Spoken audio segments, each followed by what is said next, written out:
My friends and I explored an abandoned school. I wish we hadn't. I got into Urbex at an early age, middle school to be exact.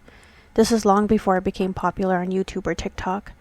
I was never outgoing, academically advanced, or particularly good at sports. Neither me nor any of my friends had much extra money to throw towards spending afternoons at the mall or arcade. My first experience with Urbex started when some friends and I had a sleepover at Caitlin's. Caitlin lived in a trailer in a rural village. A lot of the houses nearby were large and expensive, not quite mansions, but pretty close. We were eating popcorn and watching a movie when Caitlin mentioned an abandoned home behind her house. She explained that the couple who lived there had a nasty divorce and the house was up for sale as a result. Caitlin had never seen the inside of the house, but her mom had mentioned it being really nice. I had an idea to liven up our night. "Why don't we go see it?" I asked.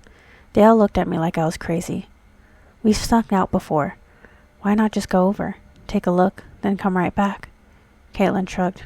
"I don't see why not," she said. Caitlin distracted the family dog with the treat, while the rest of us crept out of the back door. It took less than 5 minutes to reach the house. We tried, unsuccessfully, to pick the lock, but luckily Jessie found an unlocked window. The interior of the house was magnificent. The floors were all marble, and there was an extravagant fireplace in the living room. We began to look around. Each room seemed more luxurious than the last. One of the more notable spaces was a hot tub, oddly placed at the landing of the stairs, in the front room. After an hour or so of exploring, we headed back to Caitlin's. Luckily, we got back in without waking her parents. Since that night, Urbex has been my passion. Caitlin and I explored many abandoned places together. Our selection of locations to explore expanded over the years, as our curfew got later and we got our license. Although Caitlin was adventurous, there was still one destination she avoided. Oak River School was one of the most insidious yet least known scandals in my hometown. It seemed to be a typical high school. It boasted average academic scores and a great football team, but below the surface, something wasn't right. A record number of graduates from Oak River were diagnosed with cancer, particularly leukemia. Some were diagnosed only a few years after graduation, and others not until decades later. The school was abruptly closed, and students were sent to temporary sites to continue classes, while a new school was quickly rebuilt several miles away from the old one.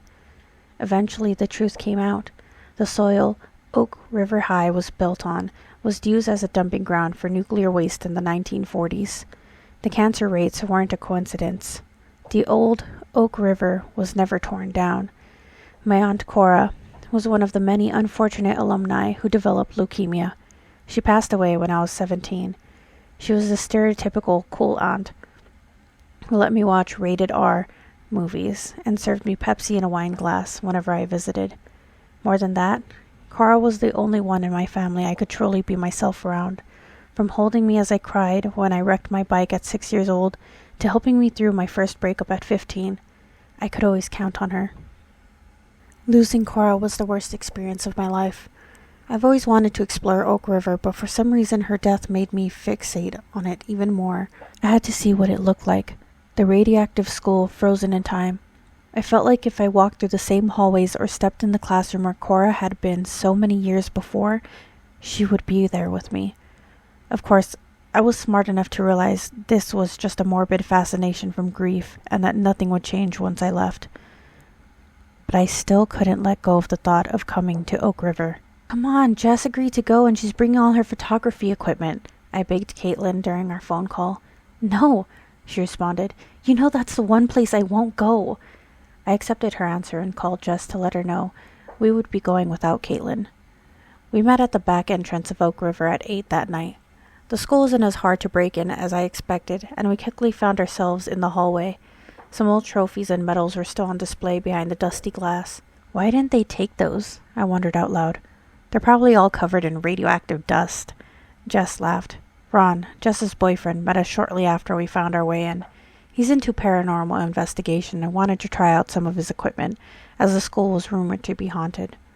They proceeded to the gym, and were messing with the EMF sensor for a while, so I decided to look around on my own. The first few classrooms I looked at weren't as bare as I expected. They still had posters on the walls and other equipment out. I found a globe and spun it. instantly regretting my decision as dust flew into the air. Luckily, we had worn masks and gloves to try to limit our exposure as much as possible. I heard a rustling noise. I turned around to see where it was coming from. Next to the boarded-up window, I noticed a mostly wilted potted plant, but the plant wasn't dead. It was moving. Very subtle movements. I had to do a double take to be sure of what I saw. "What the hell?" I whispered. The only way I can describe the movement is almost a sort of twitching. I got out my phone to record and picked up a ruler to poke it. The plant coiled around the ruler tightly, almost yanking out of my hand. I yelled and jumped back. Jess and Ron came running. I tried to explain what happened, but they didn't seem convinced. Ron found a pointer by the chalkboard and poked the plant again. It didn't move. I stammered, trying to explain what happened. Jess and Ron exchanged glances. "Maybe you shouldn't be walking around here alone," suggested Jess. Ron nodded. "Let's all just stay together," he suggested. I reluctantly agreed. We took a look in a few other classrooms. Jess photographed each as we went along. Eventually we made our way into the cafeteria. We found some old trays, glasses, and even unopened cans of food. As we ventured further into the kitchen, Ron halted, almost causing Jess to run into him. "Why'd you do that?" she snapped. "Shh! Listen," whispered Ron. Through the silence I could hear a faint chewing noise. It continued for a few minutes, then came the clang of a can hitting the ground. A light rustling followed. We stood there, frozen. Ron involuntarily coughed. A figure emerged from the darkness. Jess turned the flashlight to it. It definitely wasn't an animal, but it also couldn't be human. It stood on two legs, was almost 7 feet tall, emaciated, with yellow-tinged skin speckled with red boils that looked like they were about to pop. The figure let out a groan that sounded equal parts terrified and angry. Jess screamed, dropping her flashlight. Ron and Jess took off in one direction while I ran in another. I ducked into a janitor's closet. I tried to quiet my breathing as much as possible, even taking off my mask, trying to catch my breath. I sat against the wall, head in my hands, trying to stave off a panic attack. I looked around the closet a bit, seeing if there was anything I could use for self-defense. All I found was an old broom. I stayed quiet for a while, then hesitantly stepped out of the closet when I was convinced the creature was nowhere close. I began looking for Jess and Ron. I tried calling Jess, but my phone had no service. I heard labored breathing and trudged down the hallway. "Damn it," I thought. I noticed a door on my left. It was glass, but was fogged up to the point where I couldn't see through it. The hallway was a dead end, and I could hear the figure getting closer. I opened the glass door and stepped into the room. The air was thick and humid. I struggled to keep from coughing. I put the broom through the door handles to barricade myself in. I hoped the figure would pass me by, but then I heard a pounding at the door. I wasn't sure how much force it could take to break the old glass, and had no interest in finding out. I panned the room with my flashlight, looking for another way out. My flashlight passed over a dark, reflective abyss. This was the old pool. The walls were covered in a mixture of black and green molds. I remembered Cora had mentioned being on the swim team years before. There was a door on the other side of the room. I began making my way to the other side, but quickly realized my way was blocked by some overturned bleachers. I tried lifting them up, but it was no use. "Harper?" Jessie yelled from the door on the other side of the room.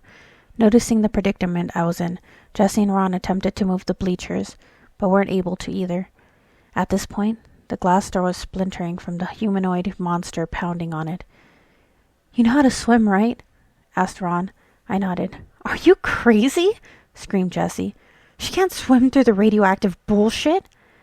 I'd already accepted my fate, and having to wade through this disgusting abandoned pool and try to reassure her I'd be fine. I found a piece of wood to set my backpack on, trying to keep it as dry as possible. I stepped into the cold, dark water. The water felt thicker than I expected. It was like moving through jello. The smell was a repulsive combination of decay and metallic. I swam as fast as possible. I'd almost reached the edge when the water began rippling. My right leg stopped moving. It was caught on something.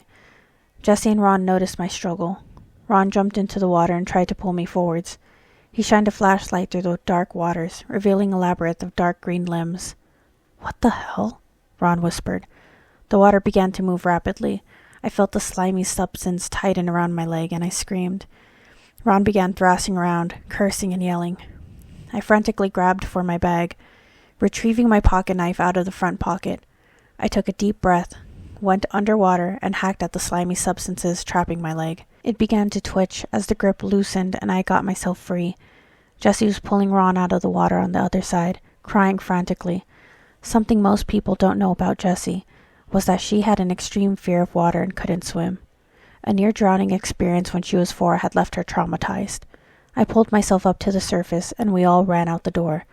Ron was limping. He had a nasty gash on his left calf. Once we got some distance from the pool, we stopped, and Jessie tied her jacket around it to slow the bleeding. Jessie's phone rang, startling us. "Caitlin?" she answered, placing it on speaker. A grainy FaceTime call lit up the screen. The background was dark, but looked familiar. Caitlin was in the classroom closet to the entrance. "Caitlin, listen to me. You need to leave. There's some weird shit happening here." Jessie tried to explain. The connection wasn't good. The call cut out every few seconds, making it difficult to understand. Jessie, Ron, and I all tried to explain what was going on, but Caitlin clearly didn't understand. The connection continued to get worse the further into the school Caitlin got. Eventually, the call dropped completely, and none of us were able to dial back out. "Jessie, you and Ron, go out and go find some help. I'll find Caitlin and meet you guys on the other side." Ron tried to protect us. Luckily, Jessie was able to convince him that the bleeding was too serious to continue. As we parted ways, Jessie and I agreed that if Caitlin and I weren't safe out in 15 minutes, she would call for help. "Caitlin?" I called out as I reached the front of the building. "Help!" I heard her yell frantically. I ran towards the sound and saw her. We sprinted towards each other, but she tripped over something in the process. A figure donning an archaic gas mask emerged behind her, grabbing her ankles and dragging her away. "No!" I yelled. I tried to run towards the assailant, but someone grabbed me from behind. As I tried to find my way out, I flailed, slamming my head into the wall. I felt dizzy, and everything went dark. I saw a light. I knew what people always said about going into the light. Was this death? "She's awake," I heard. A paramedic was kneeling over me. I jumped as I regained consciousness. I started stammering. "What's going on? Where's Caitlin?" The EMT tried to calm me down. My mom and Jessie were nearby. My head hurt a lot, and my arms and legs were bruised. I was transported to the hospital. That night, the only answer I could get as far as Caitlin's whereabouts was that they were looking for her. The next day, I was informed by police that Caitlin's body was found in the school. The stairs had collapsed, crushing her. I tried to tell police about the man in the gas mask, but they clearly didn't believe me. They pretty much nodded, then had a social worker follow up with me with information on trauma counseling. What bothers me the most is I'm not even sure Jess and Ron believe me. Something sinister is still happening in that school. I'm going back. River Oak won't take anyone else from me.